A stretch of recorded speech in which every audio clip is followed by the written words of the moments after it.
So in this full body CARS routine, what we're going to do is put each joint through its full range of motion. We'll start with the neck and we'll work down the body. There's many ways you can do this. For today, I'll show you these variations. So what I'm going to do is push both hands down, trying to create tension through my whole body. I'm going to bring my chin to my chest, roll to the side, side bend, reach up, move all the way off to the other side, right back down to a flexed position, roll off to the right, go up into extension, coming through, and back down. That will be one. For today, we'll go for 2 reps on each. And my goal here is to make sure that I'm not compensating by shrugging my shoulders, I'm not arching my back, I'm not rounding my back. My whole body below my neck stays nice and still. So that's a card for the neck. What we'll do is we'll work on shoulders. So I'm going to bring arms out in front. I'm going to pull my shoulders down. I'm going to protract, push forward. From there, I'm going to shrug. From there, I'm going to keep shrugged, but pull back. From there, I'm going to stay retracted. And now I'm going to depress. Staying depressed, I'm going to protract. Staying protract, I'm going to shrug. Staying shrugged, I'm going to retract. Staying retracted, I'm going to go down into depression. And then I'm going to protract, and I'm going to reverse that. So I'm going to retract, shrug, protract, come down. So I'm making basically rounded squares, pushing for as much range of motion through the corners as possible. Now from there, what I'm going to do is I want to work on the shoulder joint. So I'm going to pat a knee. I'm going to come down to one knee. And the goal here is to not let my body move. So it's just focusing on my shoulder joint. So the leg that's in front, that's the arm we're going to work on. The other arm, I'm going to create tension through my body. From here, I'm going to come into flexion without letting myself arch. I'm going to start rotating my palm out to the side, going as far back as I can into extension, coming right back down, go all the way up into extension, elbow stay straight, turn my palm over, pull all the way up into flexion, and come back down. Go right back into flexion. Belly stays nice and braced, so the movement is just coming from my shoulder, not coming from me arching my back or rotating my body, because all of me wants to make this easier and let myself rotate. And I'm isolating the joint, just seeing what the joint itself can do. So from here, other side, again, the knee that's in front is the arm we're working on. I'm going to reach up into flexion. I'm going to start rotating out and around, all the way into shoulder extension, back down by your side, back into extension. Start externally rotating as I come up and over. Good, coming right back into flexion. Belly's braced, creating tension through the rest of my body. Going only into pain-free ranges of motion. So if it hurts as I come over here, I'm gonna keep my hand a little bit lower and not have as big of a circle to stay out of a position where that's gonna be painful. What we're gonna do now is work on elbows.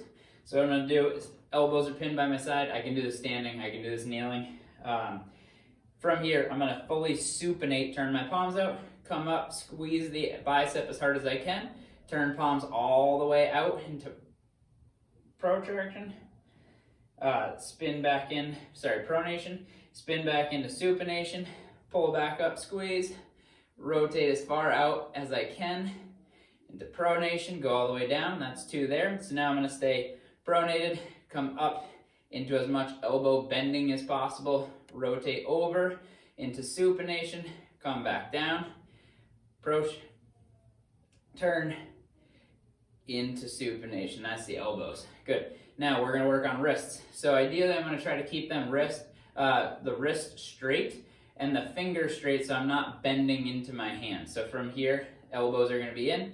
I'm going to go in, going to go down, going to go out, going to come up, going to go in, go down, come across the bottom, go back up, go in, and then I'm going to reverse that. So staying up, I'm going to go out, go down, come in, go up, go out, go down. And you really have to put your mind into the wrist to focus on not letting yourself bend at the fingers or let your hand drop or come up. Another way you can do that is if you have a countertop or something, you put your hand down, that'll isolate the wrist a little bit. So what I want to do now is work on the spine. So I'm going to come to hands and knees. From here, what I'm going to do is I'm going to go into as much flexion as possible. Chin tucks, hips are tucked under. Now vertebrae by vertebrae, I'm going to slowly start tipping my pelvis up. So I'm beginning to slowly arch my lower back vertebrae by vertebrae, still staying around through my upper back, engaging through my whole back, and then lastly my head comes up. Now from here I'm going to reverse that, so I'm going to start with my pelvis and I'm going to start rolling my hips under, staying arched as much as possible through my upper back as my lower back begins to round. Really starting to feel my belly, and then lastly my head comes to my chest. We'll go for one more. I start arching my pelvis and my lower back, extending up, engaging everything through the back. And then from there, lastly, head comes up. Good, really squeeze everything on your whole back of your body, your posterior chain. Start tucking your hips under. Really rolling. Good, tucking, tucking, tucking. Feel your stomach start to work. Lastly, chin comes down into all the way into flexion. So moving down the body, we'll go into hips. A good way to do this is hands and knees. You can also do this lying on your side. I'll show you lying on the side for one and hands and knees for the other. So what we're going to do here is I'm going to bend the knee. The goal is to not let my hips move. So from here, I'm going to pull the knee as far in as I can. I'm going to open to the outside. Then I'm going to try to internally rotate. So without letting my knee drop, I'm going to try to pull my foot up. And I'm working the knee all the way back into extension. Right back down. Then from there, I'm going to go back into extension, belly's braced. I'm going to turn my knee to the outside, reaching it as high as I can as I go over. Coming back down, we'll go for one more on this side, coming into chest, out to the outside, internally rotates, trying to spin the ankle up towards the ceiling. I'm basically making the biggest circle that I can, going slow enough to ensure that I'm doing that well and finding every range. I'll show you side lying as another alternative. So if I come down to my side here, I can hold on to a pole or push my hands together. What I'm going to do from here is I'm going to bend my knee. I'm going to pull my knee into my chest. I'm going to open my knee, keeping this hip pushed forward. I'm going to begin to rotate out and back as far as I can into extension. Knees come back together, back into extension. Start turning up, but not letting my hips open. Again, fighting for every last little bit that I can. Knees come back down, come back up, open, spinning back, spinning back. The whole goal with this is to not let my hips roll back, because if they do, now I'm no longer isolating just the hip joint, and I really want to encourage isolating the hip joint because we're really good at making compensations. So I'm working hard on ensuring that we're not doing that. So what we're going to do now is we work down the body. We're going to go to knees. How it's going to work, you can straighten one leg, you can tuck it in, but basically getting it out of the way. You're going to grab under the back of your leg. I'm going to bend the knee as much as possible. I'm going to turn my toes in as far as I can. I'm going to extend the knee about 2/3 of the way. I'm going to turn my foot out, come down, flex the knee as much as possible, turn the toes in, come up, turn out, go down, and then I'm going to reverse that, stay out, go up 2/3, turn in as far as I can, come down, turn out, come up, turn in, go back down, we'll go one more. And good. We'll do the same thing on the other side. So side view, I'm going to tuck in here. I'm sitting with a flat back. I'm going to turn my toes in, come up 2/3, turn toes out, come down, flex the knee as much as possible.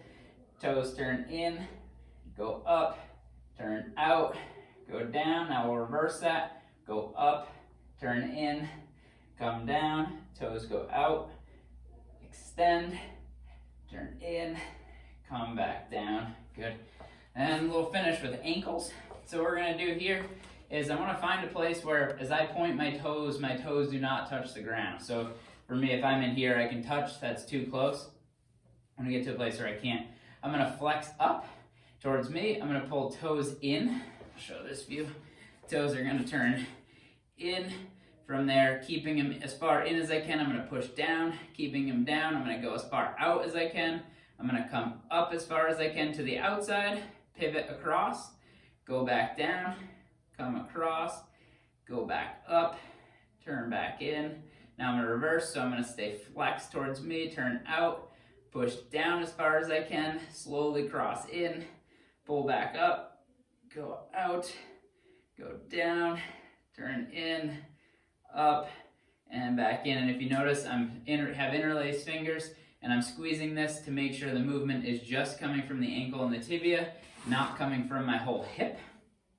So again, finding the reference where I can't touch the ground, flex up, turn in, then from there I'm going to push down and in, go across to down and out, come in and up, go in, down, sweep across, good, pull back in and up, back in, down, we'll do one more extra here, come back in, turn out, push down, go slowly across as far as you can, come back in, go out, push down, one more here.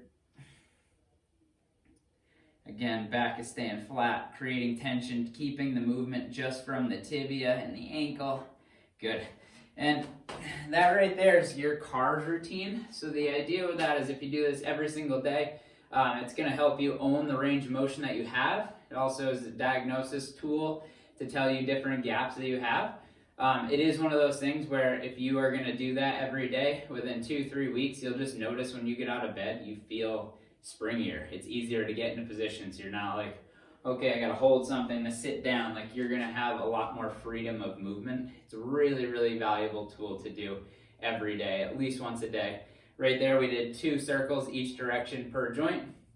You can do 3, you can do 4. More is not necessarily better. In the morning, you can do them at like 60%, where as I'm moving through, I'm just putting the joint through, I'm working hard. Later in the day, if you wanted, you can really work on coming into positions where I'm gonna really work, and I can create as much tension as possible and really move slow where my whole body's vibrating as I'm moving through those positions.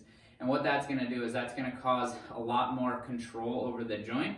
That's also gonna help you really own the very, very end ranges of motion, which is super beneficial because not only are you improving your mobility, you're improving your control, and that control is what really matters. So let me know how they go. Fire away with questions.